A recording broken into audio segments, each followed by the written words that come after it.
वंदे। दोस्तों,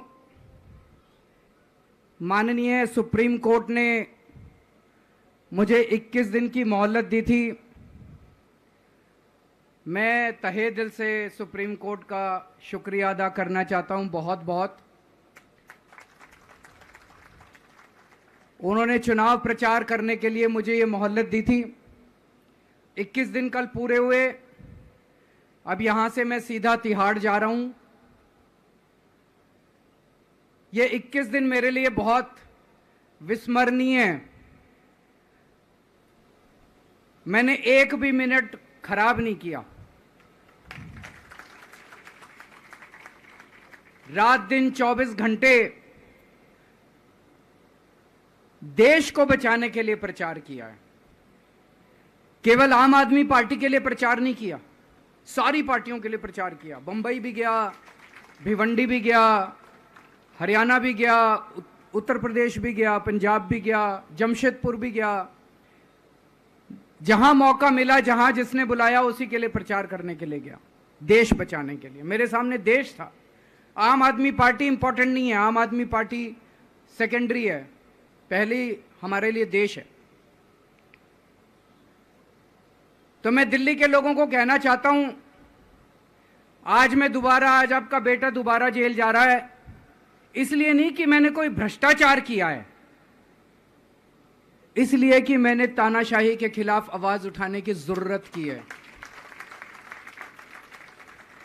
इस प्रचार के दौरान एक सबसे बढ़िया बात यह हुई कि सारे देश के सामने प्रधानमंत्री श्री नरेंद्र मोदी जी ने यह कबूल किया कि उनके पास मेरे खिलाफ रत्ती भर भी सबूत नहीं है। हम कहते थे ना, जब भी हमसे पूछा जाता था कि भाई ये कह रहे हैं 100 करोड़ रिश्वत ली, 100 करोड़ रिश्वत ली, वो 100 करोड़ कहां गया? 500 से ज्यादा जगह तुमने रेड मार ली, कहीं चवन्नी मिली हो, अठन्नी मिली हो, 1 रुपया मिला हो, कहीं हमने खर्च किया हो, कहीं कैश पड़ा हो, कहीं लॉकर में मिला हो, कहीं स्विस बैंक में मिला, कहीं चवन्नी नहीं मिली, तो पैसा कहां गया? तो एक टीवी चैनल के इंटरव्यू में उस टीवी वाले ने मोदी जी से पूछा कि प्रधानमंत्री जी, ये केजरीवाल चारों तरफ कहता घूम रहा है कि आपके पास उसके खिलाफ कोई सबूत नहीं है, आपके पास उसके खिलाफ कोई रिकवरी नहीं है, फिर आपने उसको गिरफ्तार कैसे कर रखा है? पता है प्रधानमंत्री जी ने क्या कहा? प्रधानमंत्री जी कहते हैं, मैं मानता हूं कि केजरीवाल के खिलाफ कोई सबूत नहीं है, मैं मानता हूं कि केजरीवाल के खिलाफ कोई रिकवरी नहीं है, क्योंकि केजरीवाल अनुभवी चोर है। चलो मान लिया मैं अनुभवी चोर हूं, तुम्हारे पास सबूत तो नहीं है, तुम्हारे पास रिकवरी तो नहीं है, तो यूं ही डाल दिया मेरे को जेल में, बिना सबूत के डाल दिया मेरे को जेल में, बिना रिकवरी के डाल दिया जेल में। देश के इतिहास में 75 साल में सबसे ज्यादा बहुमत से आई हुई सरकार है। एक बार 70 में से 67 सीट, दूसरी बार 70 में से 62 सीट, 55% से ज्यादा वोट शेयर। इतने भारी बहुमत वाली सरकार के मुख्यमंत्री को आपने बिना सबूत के जेल में डाल दिया।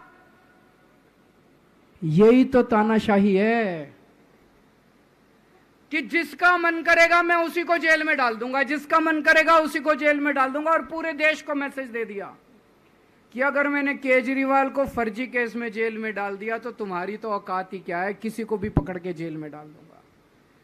इसी तानाशाही के खिलाफ लड़ रहा हूं मैं, और इस किस्म की तानाशाही अपने देश को बर्दाश्त नहीं है। भगत सिंह ने कहा था ना कि जब सत्ता तानाशाही हो जाए तो जेल जिम्मेदारी बन जाती है, सबकी जिम्मेदारी है जेल में जाना, इसके खिलाफ आवाज उठाना। भगत सिंह के चेले हैं। भगत सिंह देश को बचाने के लिए, देश को आजाद कराने के लिए जेल गए थे। भगत सिंह देश को आजाद कराने के लिए फांसी पे चढ़े थे। हम देश को बचाने के लिए जेल जा रहे हैं। इस बार जब जा रहा हूं, मुझे नहीं पता अब मैं कब वापस आऊंगा। मुझे नहीं पता ये क्या करेंगे मेरे साथ जेल में, लेकिन मुझे कोई परवाह नहीं है, जो मर्जी करें। अगर भगत सिंह फांसी पे चढ़ गए, मैं भी फांसी पे चढ़ने के लिए तैयार हूं। मेरे शरीर का एक एक कतरा इस देश के लिए है, मेरे शरीर के खून की एक एक बूंद इस देश के लिए है, मेरे जीवन का एक एक पल देश के लिए है।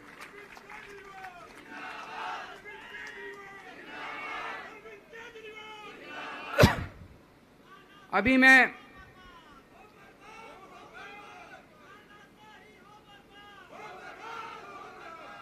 अभी राजघाट गया था सभी साथियों के साथ। महात्मा गांधी की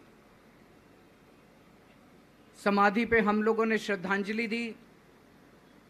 गांधी जी ने इस हमारे देश से तानाशाही का अंत किया था, वो हमारे लिए प्रेरणा स्रोत हैं।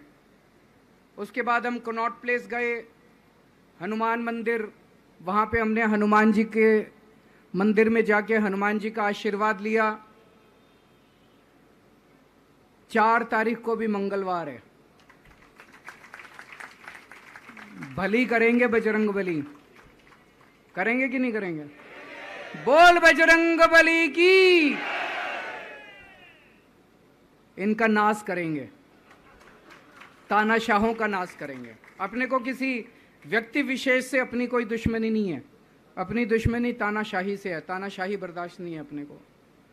तो 4 तारीख को भी मंगलवार है और बजरंग बली का मेरे ऊपर, पार्टी के ऊपर बहुत आशीर्वाद है, देश के ऊपर बहुत आशीर्वाद है। मैं प्रार्थना करने गया था बजरंग बली को कि हे बजरंग बली, मेरे देश को बचा लो।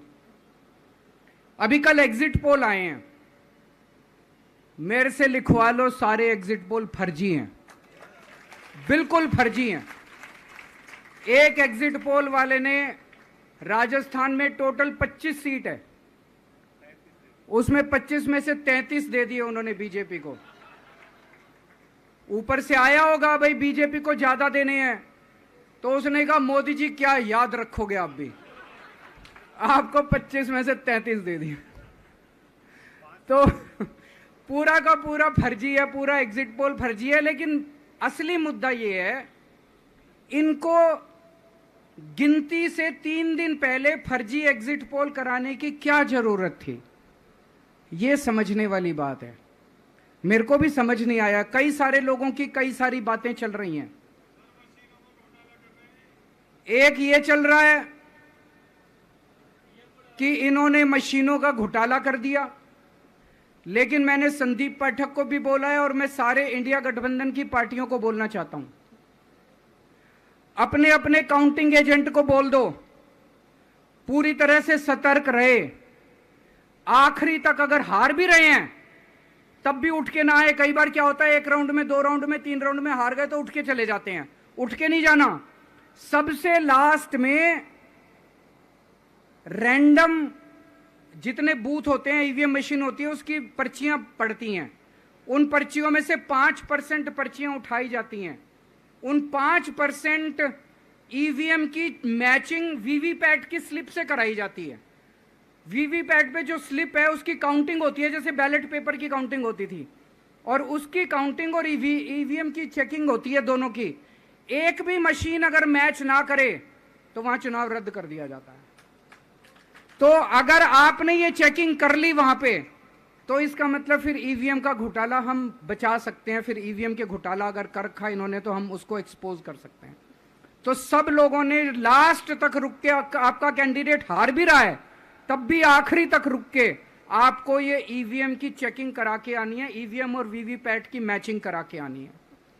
एक थ्योरी ये चल रही है कि इन्होंने इतना ज्यादा सीटें इसलिए दिखाई क्योंकि इनके लोगों ने शेयर मार्केट में इन्वेस्ट कर रखा है, और कल जब शेयर मार्केट खुले तो बम्पर होगा तो ये अपने शेयर बेच बाच के खुद तो निकल लेंगे। बाकी एक थ्योरी ये चल रही है कि अफसरशाही पे दबाव डालने के लिए अगले 3 दिन में अफसरों से उल्टे सीधे काम कराने के लिए एक माहौल बना दिया गया। भाई आ तो हम ही रहे हैं, तो हमारी बात मानो, उल्टे सीधे काम करो, काउंटिंग में गड़बड़ कराएंगे, सब कुछ करेंगे। लेकिन फिर से मैं कह रहा हूं, अपने को, अपने काउंटिंग एजेंट, एआरओ, सब आरओ, सब लोगों को अपने को ट्रेन करके भेजना है और अपने को चौकन्ना रहना है। बाद में हम कहते रहे इन्होंने ये कर दिया, उसका कोई फायदा नहीं होगा, अभी अपने को चौकन्ना रहना है। एक थ्योरी ये चल रही है कि अगर इन्होंने कल ही कम सीट दिखा दी होती एग्जिट पोल वालों ने, तो हो सकता है कि इन दोनों के खिलाफ आरएसएस में और बीजेपी में कल ही बगावत शुरू हो जाती, 4 तारीख तक इंतजार ही नहीं होता, हो सकता है। तो कई सारी थ्योरी चल रही हैं, लेकिन अपने को सतर्क रहना है, चौकन्ना रहना है। मेरा अपना मानना है कि 4 तारीख को इनकी सरकार नहीं बन रही है। ये एग्जिट पोल से घबराने की जरूरत ही नहीं है, माइंड गेम है इनका, माइंड गेम खेल रहे हैं। आपको डिस्करेज करने के लिए, डिप्रेशन में डालने के लिए बिल्कुल नहीं जाना। आप उससे जाओ कि आप जीत रहे हो, आप अपने उस कॉन्फिडेंस से जाओ कि आप जीत रहे हो, और आखिरी तक आपको बैठे रहना है, किसी भी हालत में बैठे रहना है आपको। हमें हर एक को लड़ना पड़ेगा। ये चुनाव किसी पार्टी का या किसी नेता विशेष का नहीं है, ये चुनाव इस देश को बचाने के लिए है, इस देश में जनतंत्र को बचाने के लिए है। जिसके लिए भगत सिंह, गांधी जी सब लोग लड़े थे, वही माहौल आज है। जिस तरह से हमने अंग्रेजों को हटाया था, आज इस सत्ता को अपने को हटाना है।